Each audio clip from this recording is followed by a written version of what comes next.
Okay, so if you are just joining in, or if you haven't been a part of this, just letting you know what we're doing. We have been reading through the book of Luke, and I've been publishing it on the YouTube's one channel. Oh, wait, Smeagol reads the Bible.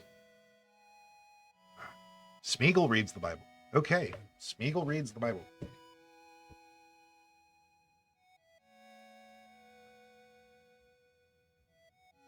Well, I'll go. I'll go bye bye, and we'll pull up. Smeagol! Smeagol's here to teach you about the Bible. This is my precious. See, I have my precious in my hand. So check starting with Luke chapter 20. We're in the English Standard Version, verse 1. One day, precious, as Jesus was teaching the people at the temple and preaching the gospel, the chief of priests and scribes and elders came up, and I said to him, "Tell us, by what authority do you do these things, precious? Or what is it that gave you this authority?" And he answered, "I will ask you a question. Will you tell me, was the baptism of John from heaven or from man?" And they discussed it with one another, saying, If we say that it was from heaven, then he will say, "Why do you not believe him?" But if we say it's from man, the other people will stone us to death, precious, for they were convinced that John was a prophet. So they answered and says, "We do not know where it came from." But Jesus said, "Then neither will I tell you by what authority I do these things." Jesus told them, precious. He told them off, he told them completely. But they didn't like it. That's the bad part. They didn't like it at all. They kind of like Golem, is they always wanted to say stuff. They get mad when you tell them off. And people are weird. That's why it's just me and my precious. I have to stay in my cave.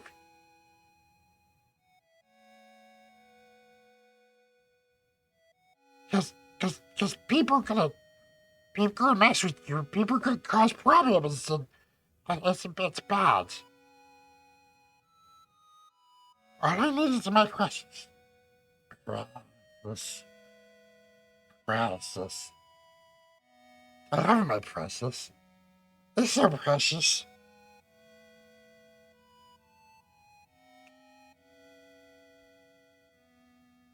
Okay. Now, hey, Smeagol gonna go off now. But Smeagol likes reading the Bible. The reading the Bible is good, and Smeagol gonna tell you that if you're dealing with Golem, and he's constantly telling you all these things, there's one thing that you can do that's gonna make everything better, and that's read God. Read the Word of God. Now, I love my precious. I love my precious. But the Bible is more precious. The Bible is extremely precious. And but the Bible is very precious. And it's alive, and it's active, and it's sharper than a two-edged sword. Just letting you know. And now Sonic is asking a question that Smeagol can't answer. Smeagol didn't make Smeagol. It was technically God made Smeagol. But I can give you to the other guy, and he can answer the question. So, Smeagol gonna go bye-bye now. Thank you for having Smeagol on to read the Bible. Smeagol appreciates it. And you all have a wonderful day. God bless.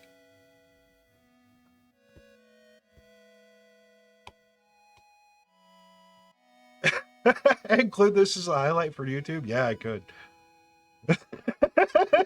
Mama Dream is like, make it stop. Joe says, I'm tempted to flex on Donnie over something Smeagol related. Okay. I don't claim to have the perfect Smeagol impression.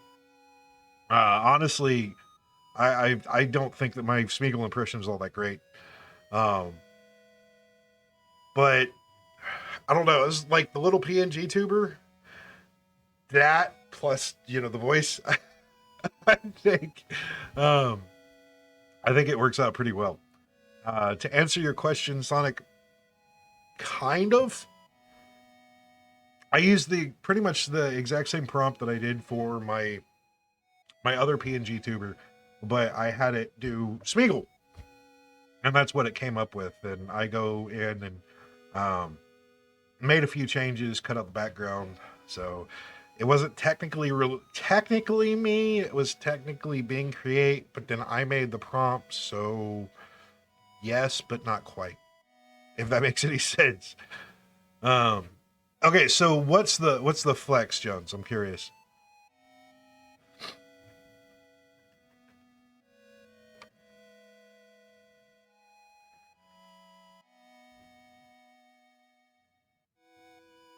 We're going to be getting into the parable of the wicked tenants. That's where we'll go in next. I'm curious what Jones is. Oh, nice.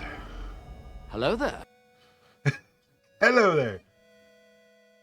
That that would be really cool. And the thing is that's a wonderful part is all of Smeagol's facial expressions and his mannerisms. That was all the actor. It's clean. It's cold. Now that's what I call high quality H2O. Trying to imitate Dr. Strangelove, I discovered I do a passionable Martin Martian impression. Oh man, I can't even remember what Martin Martian sounds like. It's been forever. I can do a little bit of Bugs Bunny. Yeah, what's up, Dak? That's probably not the greatest. I could do. I did. I've tried Yogi. It's Yogi Bear. Hey, boo boo. You want to steal another picnic basket? I don't know, Yogi. That doesn't sound like a very good idea. If we ever do a collab, Smeagol and Martin Martian, that would be funny. uh, it was short lived, but I did get to do an impression for him. Got it approved, but at the same time, it was my best impression.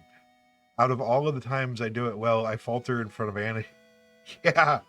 Oh man, that would probably be me. It's like I do it on stream, but then I actually get in front of the guy that actually did Smeagol and actually did Smeagol's voice. Then it'll just be horrible because of nerves and everything else. Sometimes what I try to do to kind of get myself into that is as Smeagol. and it's you also get that there's a difference there. So Smeagol is or Golem is deeper, and then Smeagol is a little bit higher pitched.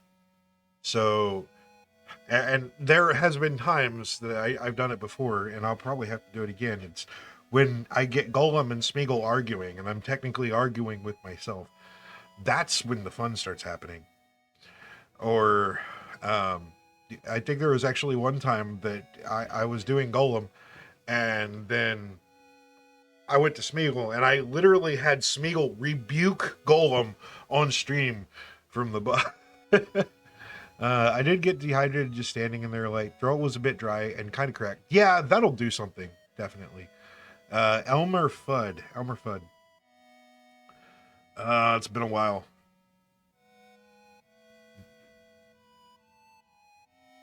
I don't know if I want Elmer Fudd. Be very, very quiet. I'm hunting rabbits.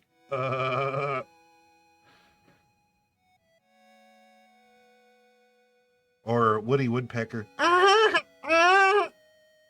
that was horrible. I'll stop. My stepson, he likes to do impressions. He does a pretty good Mickey Mouse. He's done Peter.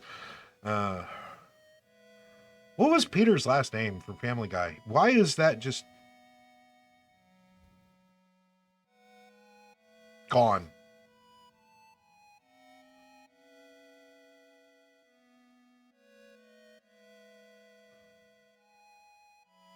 I cannot do Donald Duck. I have never been able to do Donald Duck. And that's a little bit frustrating because there were times that people called me Donald Duck in school and that kind of thing. And it just, it really, really messes with me. I wish I could do Donald Duck. I cannot do Goofy. I am not that great at impressions. It's probably because I don't try. But there are some people out there that are just awesome impressionists, and you know, that's their talent. My talent is not impressions. Gakar saw a completely black portrait with the face of Daffy Duck on Babylon 5 and the security chief. Huh. I mean, I don't have... I've got a little Daffy Duck thing on the ending stream. He was told it was the Egyptian god of frustration. Oh, pick me! Oh, I know, me! Okay. All right, fine. Yeah, I'd probably be better at Shrek than I would Donkey. Donkey was Eddie Murphy's voice. Like there wasn't any kind of special or anything. Donkey was Eddie Murphy's voice, and Eddie Murphy has a very unique voice, and I can't replicate that. Wally, I could do. I wouldn't. I don't know if I could do Wally. Wally was pretty much if you could make your voice sound like a robot. Wow. Or something to that extent.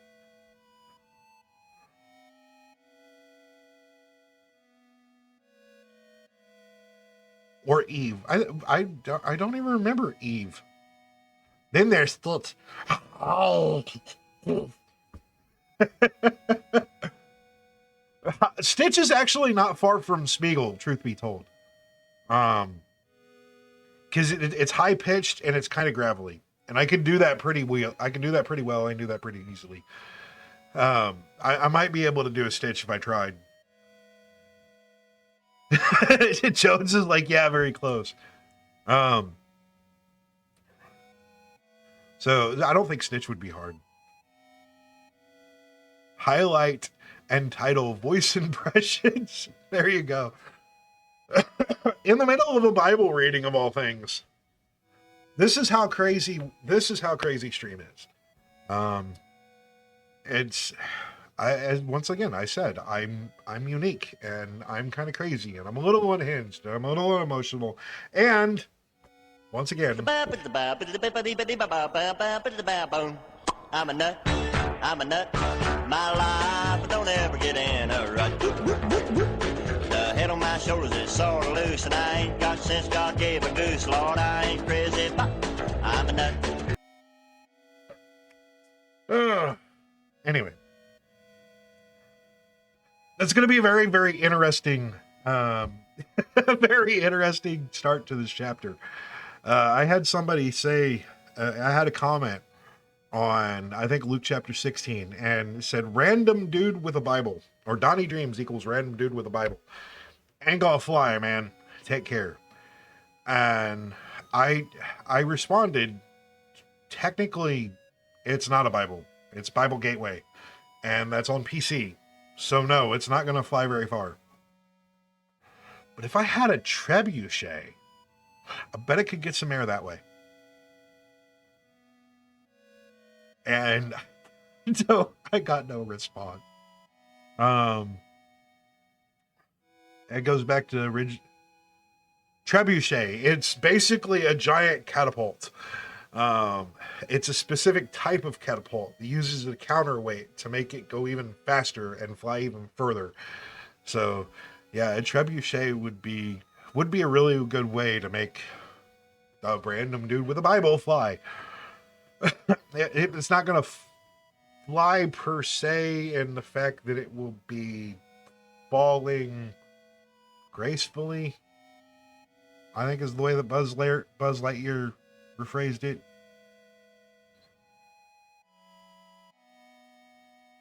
I guess in Trebuchet it would be flying. Yeah, falling with style. There you go. Falling with style. Yeah, that's Wilson. Oh man. Okay, so here's my question for you guys, since we're on the topic and since Sonic brought up Wilson. There is a survival game that is actually really cool. Like, it is really cool. It's called Green Hell. And it sticks you into the jungle. To answer Jellerman's question quickly, Wilson is a volleyball. It's from the movie Castaway. But there is a Easter egg in that, which you can find Wilson. And the only issue is sometimes the main character curses. It's a little bit, he curses a little bit more than I like. And I've been reluctant to play it on stream. But as a survival game goes, it's actually pretty cool. There's even a... Right. I'm just saying, it's like, since Sonic brings up Wilson, it's... Could we overlook the cursing and actually play it on stream and go over the story? Because there is a kind of a really cool story to it as well. It's just, dude wants to get mad that his axe is falling apart and call it a piece of crap, using the other word. It's like, what did you expect? You made it out of a stick and a rock and a vine. You know, and then you're stacking trees with it. Of course it's going to break eventually. It may be that it's not necessarily as bad as I think it is, and I'm trying to say that it's a little bit more than what it is. I don't know. Anyway, I'm getting on rabbit trails. I don't know. I could be able to find a way to mute the character's voice. Or at least the random parts of the character's voice.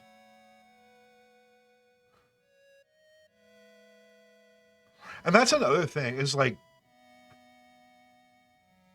in the modding scene, there is one for Fallout, and if I do a Fallout playthrough, I would use this mod that removes the foul language. But the modders that would actually take a game and go through and mod the game to remove cursing and stuff like that, to make it more of a family-friendly game, then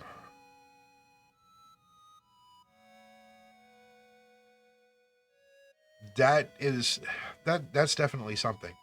But then of course I have to sit here and I have to call out, like, I kind of have to call out the Christians here that gonna get upset about the cursing, but then there's also graphic violence.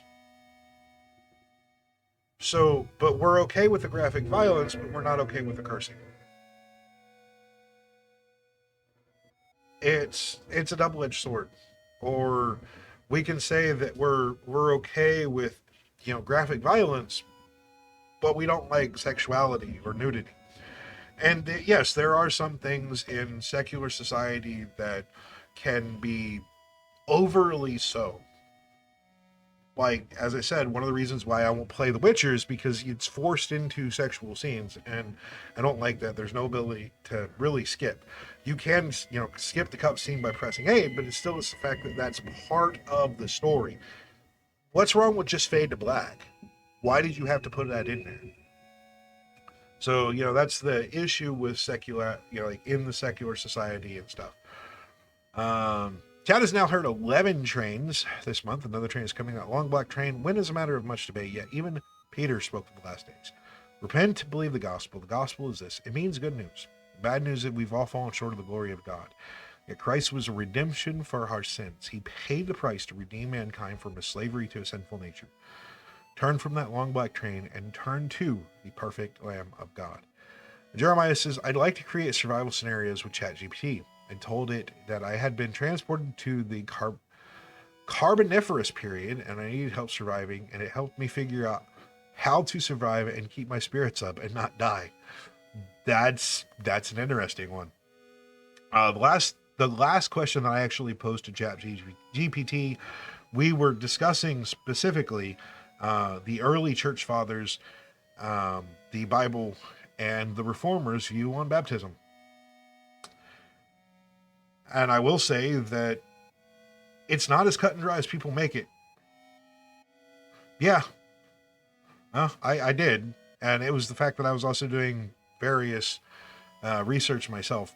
I will say that I think you were the one that posted something about the Bible says that baptism saves, the early church fathers said that baptism saves, the Reformers believe that baptism saved. And I never said that it was. Like, I never once said that it was. You have to do your research. You use ChatGPT as a research tool. You also do your own research. But to say that every single one of the church fathers believed that baptism was a source of salvation, I'm going to say, no, they didn't. They actually argued and debated as much as we did. To say that all of the Reformers believed that baptism was the point of salvation, no, they didn't. They argued and debated as much as we did. This has been a debate since the beginning of the church. While yes, there are 14 verses that you can use to back up the idea that baptism saves, there are over 100 and some verses that state that faith saves, and we are saved by faith alone. And one of the things my whole position is, and you've agreed with me on this, is that without faith, baptism means nothing. So to state that baptism saves is kind of like saying that the wings on a plane make it fly. While you can technically be right, there is another element there. They debated about how it saves you, but never occurred to them that it didn't. The idea that people thought baptism is just a symbol is just historical fiction. I'm going to completely disagree with you. But I'm also not going to get into the debate there. This has been an ongoing discussion. It has been an ongoing discussion. As I said, there are 14 verses you can use to back up the idea that baptism saves. There are over 100 and some verses. John Calvin himself was the one that actually stated that it was more of a symbol. He didn't agree that baptism was a great thing like Luther did. But then here's my issue with the child. The child again. I don't want to get into this debate, Jeremiah. And if you continue, I'm going to time you out. The issue with child baptism is, well, if baptism is the point of salvation, then let me ask you this: if a child is aborted, or if a child is miscarried, or something like that, is that child born doomed to destruction? If you say yes, because baptism is the point of salvation, then you are saying that God is horrible, unjust, uncaring, unloving, and all of that other stuff. And that doesn't line up. It doesn't make sense. And that's kind of where I come with. Some say that Divine has said that I'm a synergist, and it's that it is a choice. Oh, okay, fine. I'm a synergist. And if that means that my theology is off, okay, my theology is off. I'm not here to please you. I'm not here to line up with your theology. I'm not here to, agree with everything that you agree with, because that does not matter. And if you say that I am a heretic, if you say that I'm an anathema or whatever, then okay, cool, fine. Because I have literally been up to here. Like, I have had it up to here with people arguing with me and all of that stuff. You can go ahead and say that I have the patience of a cat in heat. All right, fine. Go right ahead. I don't care. Sonic, why is the debate when faith saves and baptism is public declaration? That's my stance. Yeah, that's kind of where I'm at.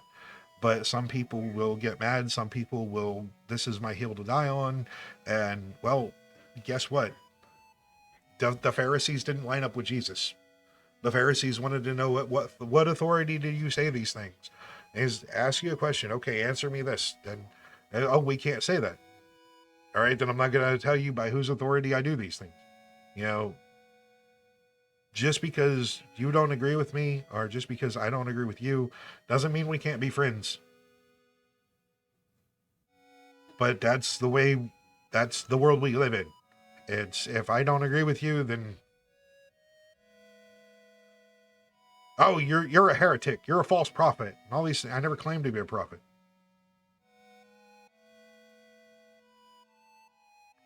And the others, I'm a voice crying out in the wilderness of Twitch, and yeah, there we go, Ferric. That's the way the cookie crumbles. All right, moving on.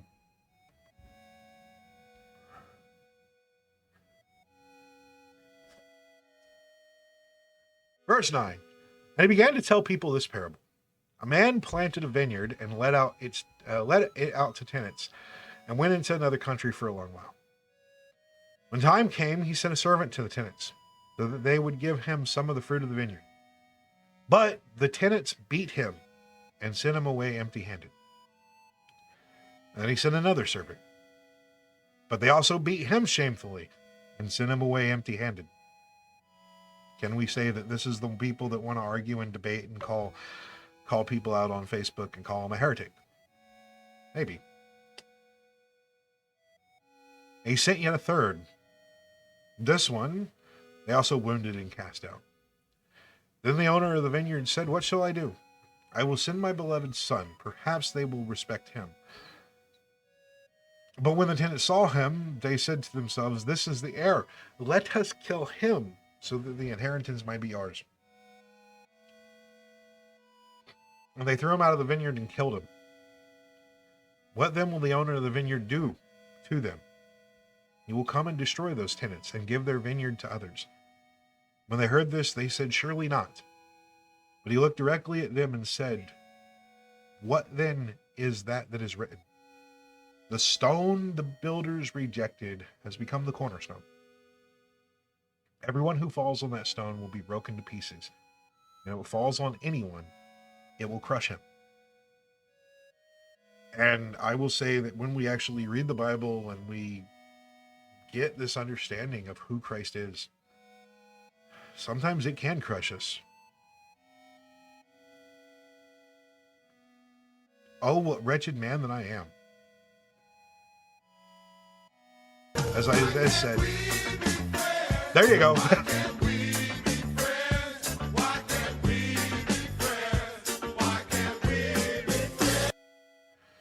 I will say most of the time is because people don't care about being friends. They just want to be right. And that's what I see a lot in the circles of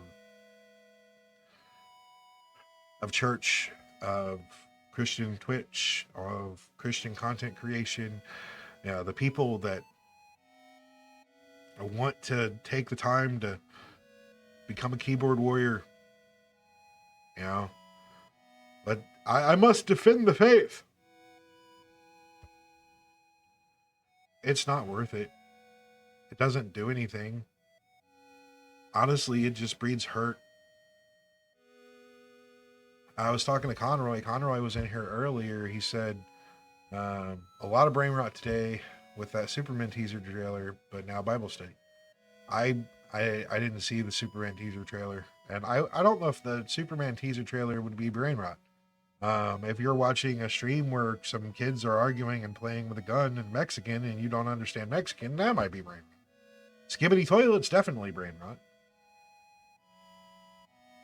But I can't necessarily say if the Superman teaser trailer is brain rot today. But yes, it's Bible study. There are... Ferric, I had to change my way of thinking. I do not try to be right. Try to be correct. What I mean is, anything I say, especially biblically, I want it to be correct and according to the Word of God. I do not want to say anything against God or His Word. That's what I want to do. But I also realized that I can study the Bible my entire life and I may not still be correct. I mean, if you look at, we're talking about the Pharisees here, and you know, Jesus is the stone that the builders rejected. These guys had thousands of years, or at least 500 years, since Micah came out. And they had been studying the Torah and the Talmud. No, the Torah and the Tanakh. That's it. The Torah and the Tanakh.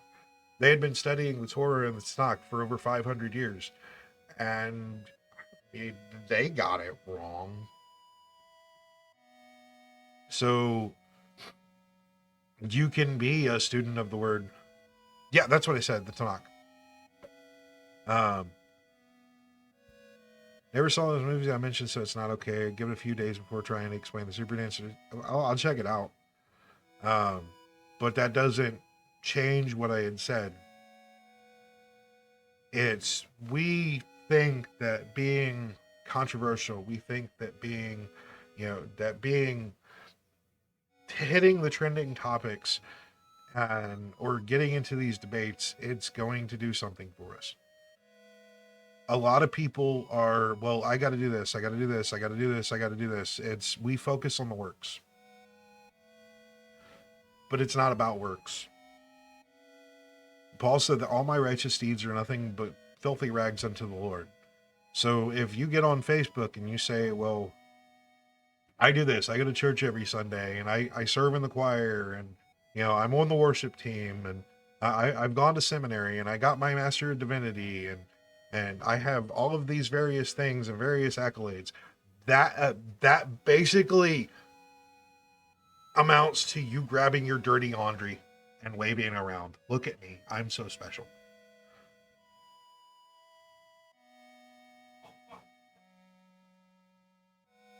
Conroy says, yes, the works forget the intent.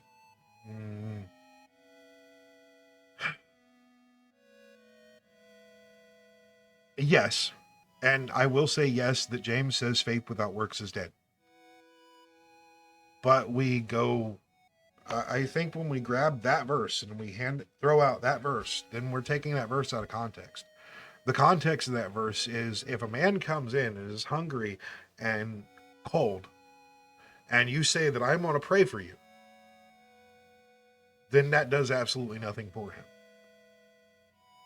Instead, I'm going to give him something to eat. I'm going to give him the cloak off my back. I'm going to show my faith by my works. The issue is, and I suffer from it here on stream and here in the content creation space, is sometimes when somebody says I've got an issue, the only thing I can do here is pray.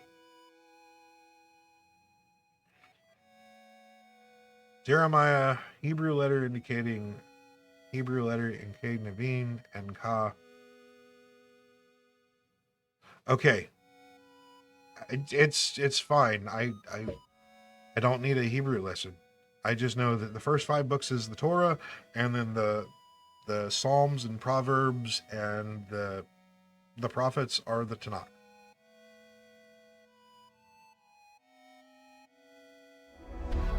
So, wise, especially over the internet, sometimes there's not a lot you can do to help some problems. Also, hi. It is cool. I think we can do a little bit more deeper study in that.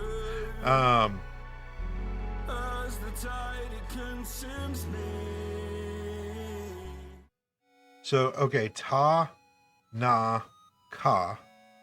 So, okay, it's pronounced ta, na, ka, which is the Torah, meaning basically Bible, and then the Hebrew letter indicating prophets, and so it is, the Tanakh is the writing of the prophets. Okay. That is actually cool. Frerick, I forgot whose stream I said this is, or this in, but the apostles do not have fancy degrees. They were fishermen, tax collectors, carpenters, and sinners. Learning is very important to those who teach, but a piece of paper does not mean you are capable of teaching others. That is very true. The entire Old Testament. Yeah, that is actually really cool. Also is probably crudely edited, but I put a link to the dungeon build footage sped up. Nice. Nice. I'll have to check that out, Wise. I'm sorry I haven't been able to get anything and I haven't been able to do anything.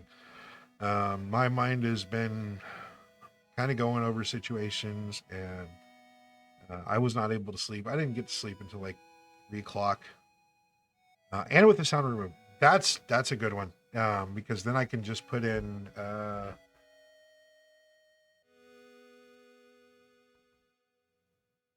I'll just put this over it.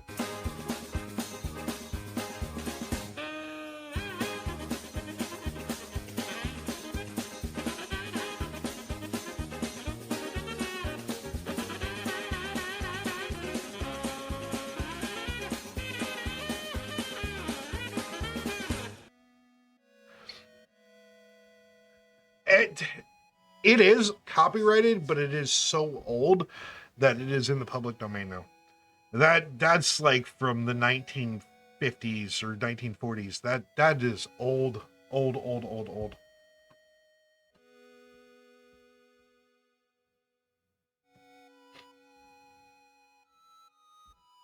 For anybody that's asking, yes, I kind of agree. What kind of place is this? Google said it was made in 1963. 1963. I do believe that it is in the copyright expires for works 1928 and older in the USA. Okay. I will find out if Google, if YouTube flags me. If YouTube flags me, then I'll find something else. I just put like an epic, a loop of the epic sax. There we go. Anyway, verse 19. The scribes and the chief priests sought to lay hands on him at that very hour, for they perceived that he had told this parable against them. But they feared the people. So they watched him and sent spies, who pretended to be sincere, that they might catch him in something he said. So, as to deliver him up to the authority and jurisdiction of the governor.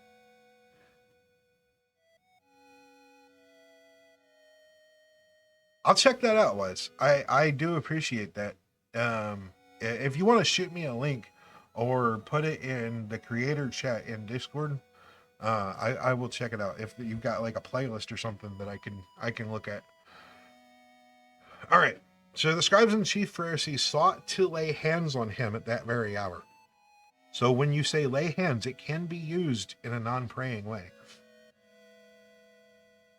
For they perceived that he had told this parable against them, but they feared the people. So they watched him and sent spies, who pretended to be sincere, that they might catch him in something he said, so as to deliver him up to authority and jurisdiction of the governor. So they asked him, Teacher, we know that you speak and teach rightly and show no partiality, but truly teach the way of God. Is it lawful for us to give tribute to Caesar or not?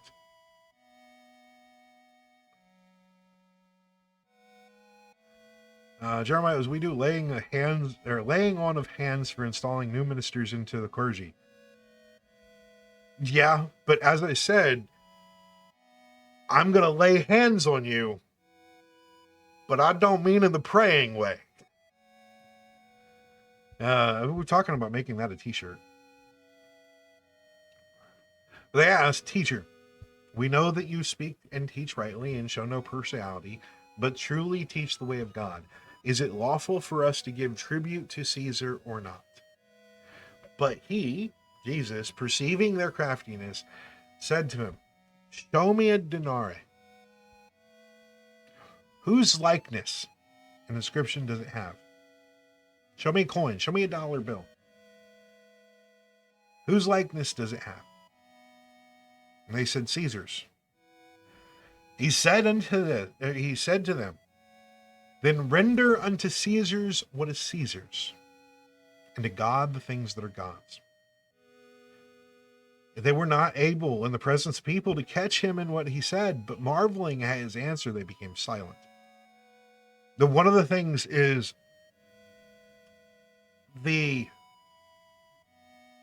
as I said, they had years to look over the scriptures and the writings of the prophets and the entirety of the Old Testament, and they still got it wrong.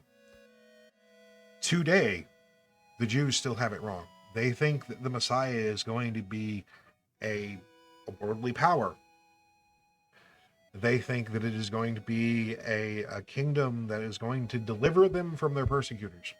Is what they thought Jesus was going to do.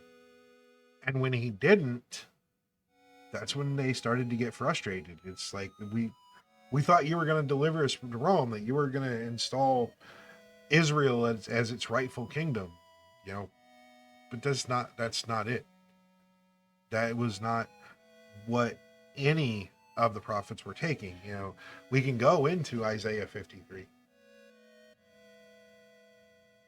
The story of the suffering servant. It doesn't necessarily establish a political kingdom. It is a spiritual kingdom. Verse 27, there came to him some Sadducees who deny that there is a resurrection. And they asked him questions, saying, Teacher, Moses wrote for us that if a man's brother dies, having a wife but no children, the man must take the widow and raise up offspring for his brother. Technically Jesus did do this, but the enemy Jesus delivered them from was death, so that we can have everlasting life with God the Father. Yes, that is true. He delivered them from the enemies that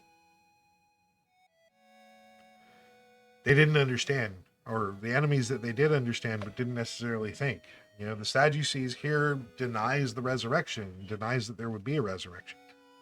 So the idea of an immortal or being resurrected to an immortal life, they didn't believe that. And we can see even through the Bible, as we read about the scribes and the Pharisees and the Sadducees, there were even sects among those. It goes back to one of the points that I've said before. It's religion is man-made. Yeah, it's if denying a resurrection would be denying an afterlife. I'm not 100% versed on everything that the Sadducees believed. I'm still struggling to understand Christianity, and I've yet to really start diving into Judaism and, you know, the various traditions there. But what I can say is we see that sects arrive even in Judaism. We saw that sects arrived even in, you know, if we want to go into the pagan religions, there were various sects of the Greek Pantheon and beliefs. It's mankind tends to divide, and I think that is something that is mankind, is they tend to divide. They tend to split when there's arguments, and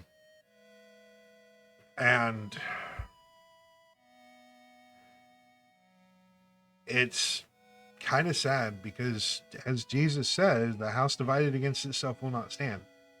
But even the church has now become divided against itself because we're arguing over things like baptism and what eschatology is going to be, what the end times are going to be.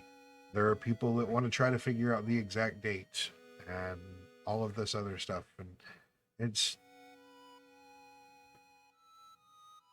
it really is sad, because if we could come down to the basic conclusion that Jesus paid all, that Jesus fulfilled the law, he was the perfect sacrifice, and all we need to do is trust him, which I believe is pretty much the moral of the biblical story. As in the whole, yes, we can get into various debates, but the moral of the big biblical story is summed up in the fact that Jesus is our high priest in the order of Melchizedek, and that is what we accept. If we trust in him, then he's our savior. Then focus on the Great Commission is giving that to the world. Then I think we could do a lot more. But then there's also that voice in my head that says, well, if it's simply about Jesus and it's only about Jesus, and there is no other nuance, then that could possibly be the false religion of the world, that it's not necessarily Jesus Christ, but Buddy Christ. Conroy, religion is man-made and commitment required from God needs a stronger word. Religion is man-made and commitment required from God needs a stronger word. Yes, religion is man-made. I don't have a religion, I have a relationship. So it's that, and Jeremiah says that he rolls his eyes every time that he hears somebody say that. Well, especially where I'm at now, without going into detail, church has failed me. But I know God never will. So the religion and man has failed me, but I know that God never will. So yes, I will stand on that. It is a relationship and it's not a religion. But anyway, they didn't believe that there was a resurrection, and they asked him a question saying, Moses wrote for us, as a man's brother dies, having a wife but no children, the man must take a widow and raise up offering for his brother. There were 7 brothers. The first took a wife and died without children. The second and the third took her, and likewise all 7 left no children and died. Afterward, the woman also died. In the resurrection, therefore, whose wife will the woman be? For the 7 had her as a wife. And Jesus said to them, the sons of this age marry and are given in marriage. But those who are considered worthy to attain to that age and to the resurrection from the dead neither marry nor are given in marriage, for they cannot die anymore, because they are equal to angels and are sons of God, being sons of the resurrection. But that the dead are raised, even Moses showed in passage about the bush, where he calls to the Lord God of Abraham and the God of Isaac and the God of Jacob. Now he is not God of the dead, but of the living, for all live to him. Then some of the scribes answered, Teacher, you have spoken well, for they no longer dared to ask him a question.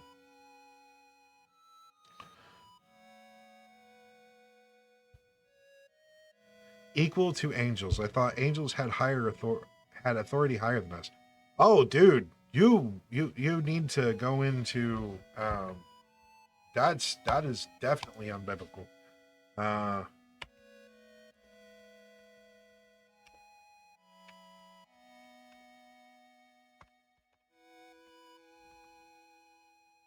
First Corinthians. Okay, so yeah, that's what I thought it was.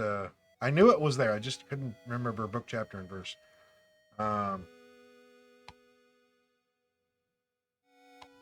So 1 Corinthians 6. If any of you has a dispute with another, do you dare take it before the ungodly judgment or before the Lord's people? Do you not know that the Lord's people will judge the world? And if you are to judge the world, are you not to contempt the judge, to judge trivial cases?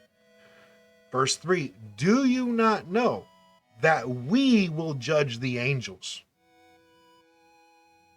So in technicality, it's the exact opposite.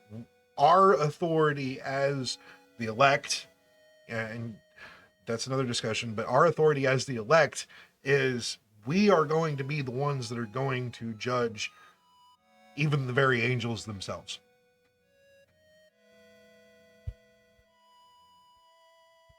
This is from Paul here. Ferric, I am typing this out for the specific translation of Corinthians 15:58. So my dear brothers, since further victory is secure, be strong and steady, always abounding in the Lord's work, for you know that nothing you do for the Lord is ever wasted, as it would be if there were no resurrection.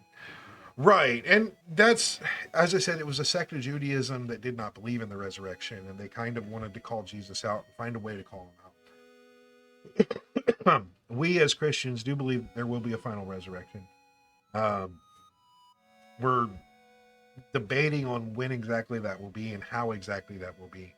But we as Christians do know that there will be a resurrection. And in fact, it's like if we don't believe that there is a resurrection, or if we want to argue that there is no resurrection, then what we preach is nothing. Even Paul said that if there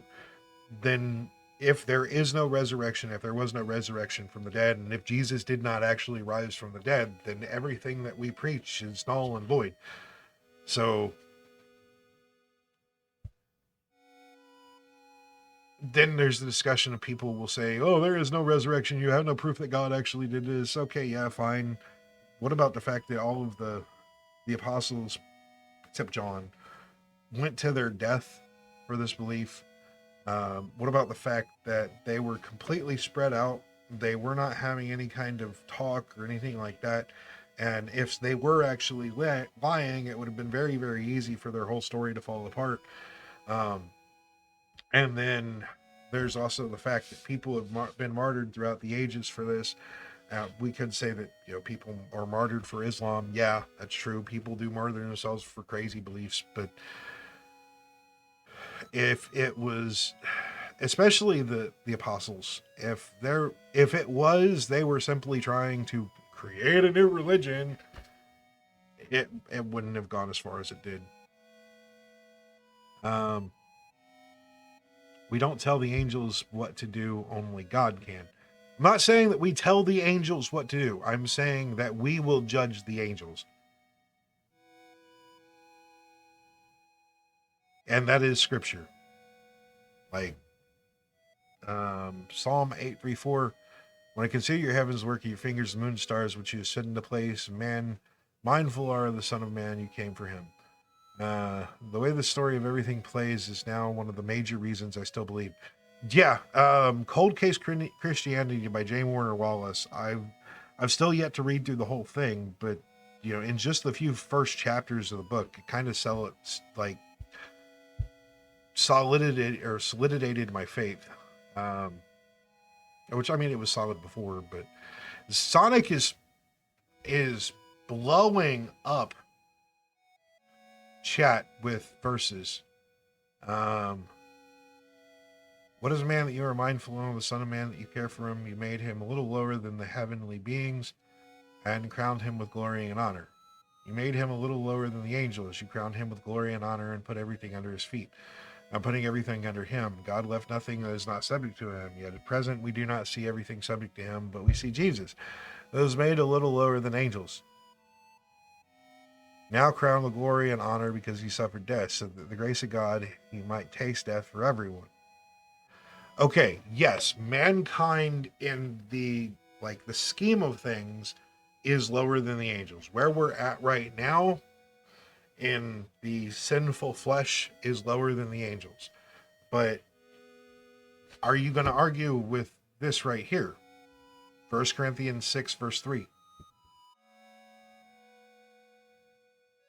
I know what you're trying to say, Sonic, but are you going to argue with the words of Paul?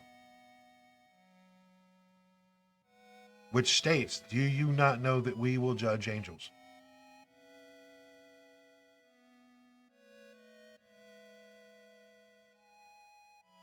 So as we are in our sinful flesh, yes, we are lower than the angels and we do not have authority of them. But once we are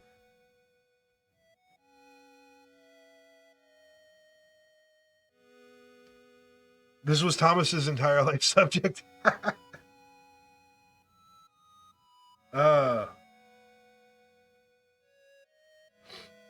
People might die for a lie they believe, but I find that hard to believe people will die for a lie they personally created to gain nothing from.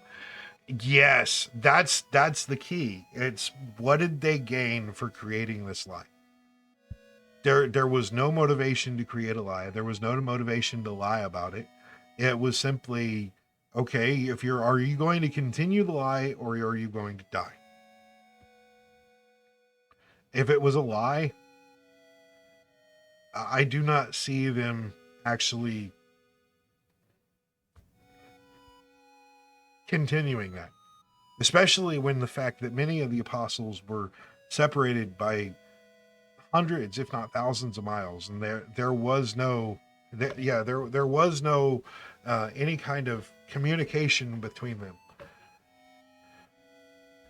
And yes, they were tortured and died. It wasn't just you know I said something about Muslims. It wasn't just Muslims. Gone. It was no. You were tortured to give up. You know, to refute what you were saying, but you wouldn't. They wouldn't. They couldn't, because it's like, no, I'm not gonna lie about it. I know what I saw. I'm not arguing that we will judge angels, but we do not have authority of angels overall. Yeah, that's kind of what I don't think we have any authority. Angels, we can't tell angels what to do.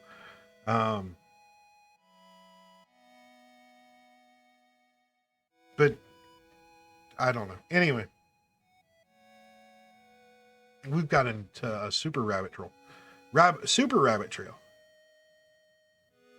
Daniel 3:17 through 18. If we are thrown in the blazing furnace, if God we serve is able to save us from it, he will rescue us from your hand, O king.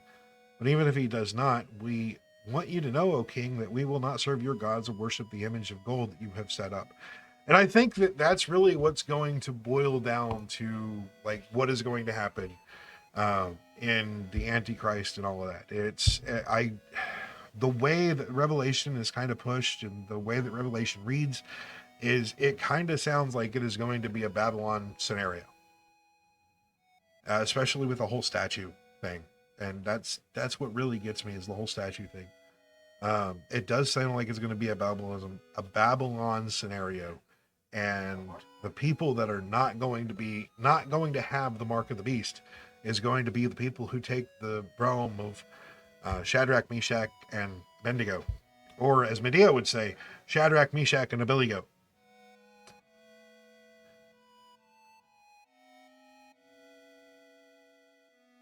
I see. I don't know about that. Michael was only mentioned a couple of times in the Bible. Like, really, Michael is only mentioned a couple of times.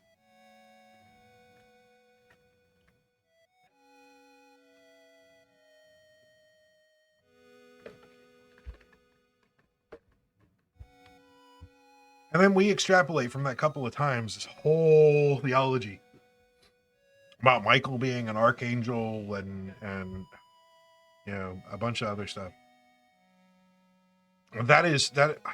That's a lot of Christian mythology. Believe it or not, the Christian religion has mythology as well. So, all right. Whose son is the Christ? Chapter 20, verse 41. But he said to them, how can they say that Christ is David's son? For David himself says in the book of Psalms, the Lord said to my Lord, sit at my right hand until I make your enemies my footstool. Or to make your enemies your footstool. I can't read. David thus calls him Lord. So how is he his son? Verse 45. And in the hearing of all the people who said to his disciples, beware of the scribes, who like to walk around in long robes and love greetings in the marketplaces and the best seats in the synagogues and the place in honors and feasts, who devour widows' houses for pretense, make long prayers, and they will receive the greater condemnation.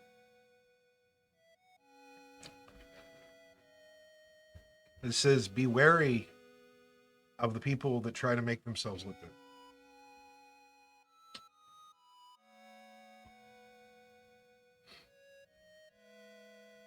I could be completely wrong.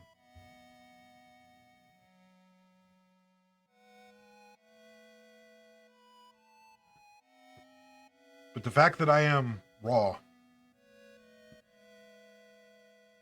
I am a little, in some cases, uneducated. I'm a little crazy. I don't try to make myself out to be anything that I'm not. I don't claim to be an authority of the word. I don't claim to have some special revelation. Some people say that they need that. But that's not me. If you need that, okay, fine. I'm trying to do the best I can. I am trying to let people know about this God, this hope that is in me. Jeremiah says, how Aquinas felt after a student asked him with a straight face whether multiple angels can occupy the same space, and how many angels can stand on the head of a pin.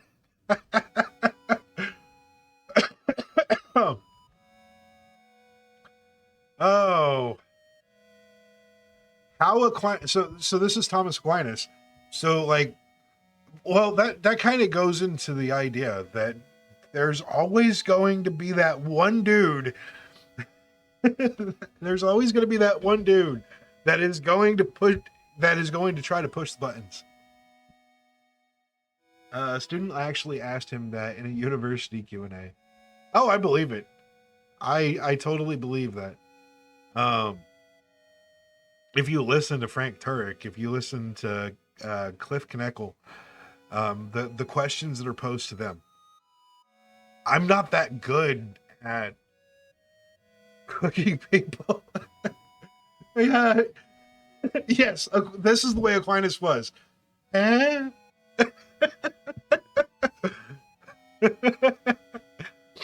Sonic, there was a Devo I did once where someone paid for the person's order behind them in the drive-thru every day for 14 years. It went unnoticed until one day where that act of hospitality saved the life of someone who was going to take their life later that day. Yeah, this kind of stuff goes back to the medieval age. And I would say, honestly, like, this is where we have the records. I would say that this kind of stuff probably goes all the way back to the very beginning. Like, do I believe that Ignatius had a student that called him out and asked him questions that he could not answer? Yes. Do I believe that Polycarp had a student that called him out and asked him questions that he did not answer, or he could not answer? He's like, I don't know. Yes. We could say probably Peter had one too, and Paul had one. And I think anybody that tries to teach the word has probably got that one dude that really, really pushes the envelope. In some cases, Jeremiah, I would say that you are that dude in my community. As you push the envelope, and I like it. I will say, I love you, bro. I really do. We may not see eye to eye. We may butt heads every now and then, but I do love you. You are an amazing, you are an amazing mind. And if it is true, I can't necessarily say for sure. I think that it's probably just Dallas Jenkins kind of making it entertainment. But if Matthew really did have autism, and he was kind of that thing, is maybe Matthew pushed Jesus's buttons a little bit. I know for a fact that Peter did. And then don't get me started on James and John, the sons of thunder. It's like, let us call fire down from the heavens, Lord, and smite them where they stand. That's not what I did. That's not what I came into this world for, man. Peter with his temper, it's like, yo, Jesus, let me lay hands on bro. Let me lay hands on bro. And I'm not talking about in a praying way. I'm going to lay hands on him, and he's not going to get away with that. Oh, that would be Peter in a nutshell.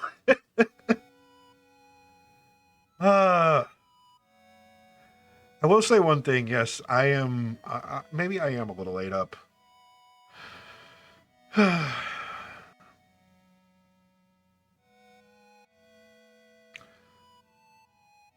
Okay. Good laugh. Good study. Let's go ahead and move on to the next verse.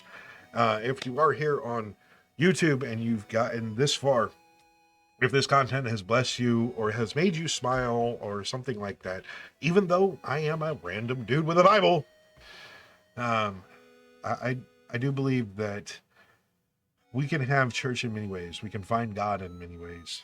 And if you've stumbled on this and it has blessed you in some way, whenever that may be, whether it is on December 20th, 2024, or if it's 50 years down the road and you're sometime in December 2075, and you were actually looking at all of the things that we worry about. If this has blessed you, I'm grateful for that. If you would like and subscribe, and if you're on YouTube, I will see you next time. I'm going to go read the next verse.